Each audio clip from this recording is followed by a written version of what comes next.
Dikutip dari poskopang.com, ekspansi Cina di Laut Cina Selatan terus diperluas dengan cara terus menambah kekuatan militer. Wilayah perairan Indonesia yang berbatasan langsung dengan Laut Cina Selatan ikut terancam dengan terus membengkaknya armada militer negara tirai bambu itu. Pemerintah Jepang pun tidak tinggal diam. Negara Sakura meminta bantuan Eropa untuk menahan ekspansi Cina di Laut Cina Selatan. Kini Jepang telah mendesak negara-negara Eropa untuk berbicara menentang agresi Cina. Memperingatkan bahwa masyarakat internasional harus meningkatkan upaya mencegah terhadap ekspansi militer dan teritorial Beijing di tengah meningkatnya resiko konflik panas. Mengutip dari The Guardian, Senin 20 September 2021, Menteri Pertahanan Jepang Nobuo Kishi mengatakan Cina telah menjadi semakin kuat secara politik, ekonomi, dan militer. Cina mencoba menggunakan kekuatannya untuk secara sepihak mengubah status quo di Laut Cina Timur dan Laut Cina Selatan untuk pelayaran global dan termasuk perairan dan pulau-pulau yang diklaim oleh beberapa negara lain. Cina juga bolak-balik menampakkan kapalnya di Laut Natuna Utara yang jelas-jelas milik Indonesia. Tokyo memiliki keprihatinan yang kuat dalam hal keselamatan dan keamanan tidak hanya negara dan kawasan kita sendiri, tetapi juga untuk komunitas global, kata Nobuo Kishi memperingatkan. Cina memperkuat kekuatan militernya baik dari segi kuantitas maupun kualitas dan dengan cepat meningkatkan kemampuan operasionalnya. Lanjutnya lagi, komentar Kishi adalah sinyal kuat dari meningkatnya kekhawatiran internasional atas ambisi militer Cina di wilayah yang disengketakan seperti Laut Cina Selatan dan Timur, perbatasan India dan khususnya Taiwan. Pernyataannya digunakan oleh tokoh-tokoh senior di pulau itu dengan mantan Kepala Angkatan Laut dan Wakil Menteri Pertahanan Taiwan juga memperingatkan bahwa diperlukan lebih banyak pencegahan. Dengan Cina meningkatkan aktivitas militer di kawasan itu, para ahli dan tokoh militer global juga telah memperingatkan bahwa konfrontasi kecil atau kecelakaan maritim dapat dengan cepat meningkat menjadi konflik besar-besaran. Komentar itu muncul di tengah ketegangan baru atas kemitraan keamanan trilateral baru, di mana Amerika Serikat dan Inggris akan memberi Australia teknologi untuk membangun kapal selam bertenaga nuklir. Aliansi ini dipahami secara luas bertujuan untuk melawan Cina. Nobuo Kishi yang berbicara kepada Guardian sebelum fakta keamanan baru terungkap, mengatakan Jepang telah memperoleh pemahaman dan kerjasama dari banyak negara, tetapi jauh lebih banyak diperlukan untuk melawan Beijing.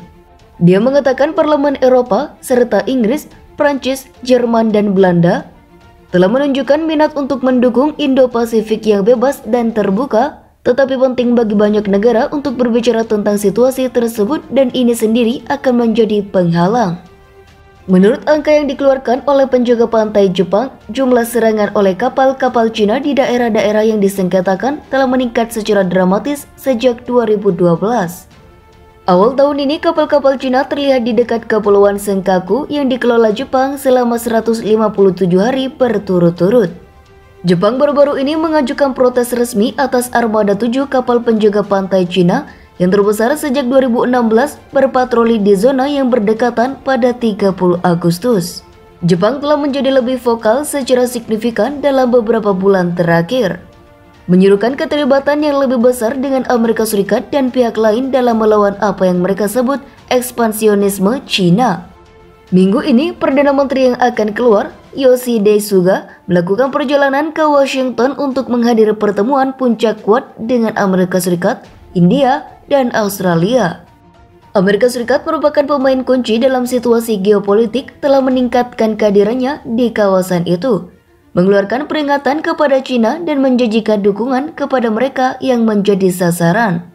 Inggris juga telah mengumumkan kehadiran militer permanen di Indo-Pasifik, dan baru-baru ini pemimpin kelompok kapal induk termasuk kapal perang terbesar Inggris dan aset Belanda dan Amerika Serikat untuk berpartisipasi dalam latihan bersama. Pada bulan April, Uni Eropa bersama-sama menyatakan ketegangan di Laut Cina Selatan mengancam perdamaian dan stabilitas regional. Sementara kapal perang Prancis telah berpartisipasi dalam latihan bersama dengan Amerika Serikat dan Jepang, dan Jerman baru-baru ini mengirimkan kapal perang untuk pertama kalinya dalam 2 dekade. Sebuah laporan strategi Indo-Pasifik baru pekan lalu menunjukkan Cina menjadi pusat perhatian Uni Eropa, Tetapi blog itu mengambil pendekatan yang hati-hati. Dokumen tersebut memperingatkan ketegangan regional mungkin berdampak langsung pada keamanan dan kemakmuran Eropa, tetapi mendesak keterlibatan multifaset dengan China. Kishi mengatakan dia telah bertemu baru-baru ini dengan beberapa mitra asing termasuk Inggris dan berbagi bahwa apa yang terjadi di Laut Cina Timur dan Laut Cina Selatan bukan hanya masalah regional, tetapi pada saat yang sama juga masalah internasional masyarakat. Saya menyatakan bahwa ini juga sesuatu yang terjadi dan relevan dengan Eropa. Para kritikus mengatakan sulit untuk mengukur dengan tepat berapa banyak yang dihabiskan China setiap tahun untuk pertahanan saat mereka mempertanyakan angka resmi Beijing.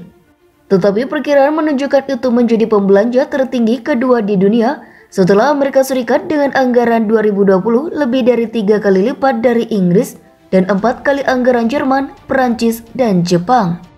Ini telah meningkatkan anggaran tentara dan pembebasan rakyat setiap tahun selama 2 dekade terakhir, pembangunan infrastruktur pesisir dan kemampuan lainnya. Laporan baru-baru ini juga mengatakan China sedang membangun ratusan silo rudal di gurun interiornya dan mengubah feri penumpang untuk lift amfibi militer. Kemampuan pertahanan utama di mana para analis sampai sekarang mengatakan China jauh di belakang. China mengatakan pihaknya mengejar kebijakan pertahanan yang bersifat defensi. Kami mengembangkan kapasitas militer untuk tujuan pertahanan diri. Kami tidak bermaksud dan tidak akan menimbulkan ancaman bagi negara manapun, kata juru bicara Hua Chunying. Dibandingkan dengan 20, 10, atau bahkan 5 tahun yang lalu, Beijing hanya memiliki lebih banyak alat rudal, pesawat tempur, kapal induk, dan sebagainya, kata Carl Minzer, rekan studio studi China di Council on Foreign Relations di New York. Itu membuat lebih mungkin bagi pejabat China untuk mencoba perlahan-lahan mendorong amplop dan pada dasarnya merebut ruang. Pela telah meningkatkan latihan militer dan serangan mendadak ke zona identifikasi pertahanan udara Taiwan, bentrok dengan pasukan India di wilayah perbatasan, dan mengubah undang-undang penjaga pantai untuk membenarkan penggunaan senjata terhadap kapal lain. Ia telah mengabaikan keputusan tahun 2016 oleh The Hague bahwa tidak ada dasar hukum untuk klaim Laut Cina Selatan dan terus membangun struktur geografis buatan, mengorbankan ketegangan dengan pengeklaman lainnya. Awal tahun ini, mereka mengirimkan ratusan kapal penangkap ikan yang membawa terduga milisi ke pulau-pulau yang diklaim Filipina. Tren militer Cina ini termasuk penguatan yang cepat, meningkatkan aktivitas dan perluasan kemampuan operasionalnya, dikombinasikan dengan kekurangan transparansi mengenai kebijakan pertahanan dan kemampuan militernya, telah menjadi perhatian keamanan yang kuat bagi Jepang, kawasan dan komunitas internasional. Kishi memperingatkan.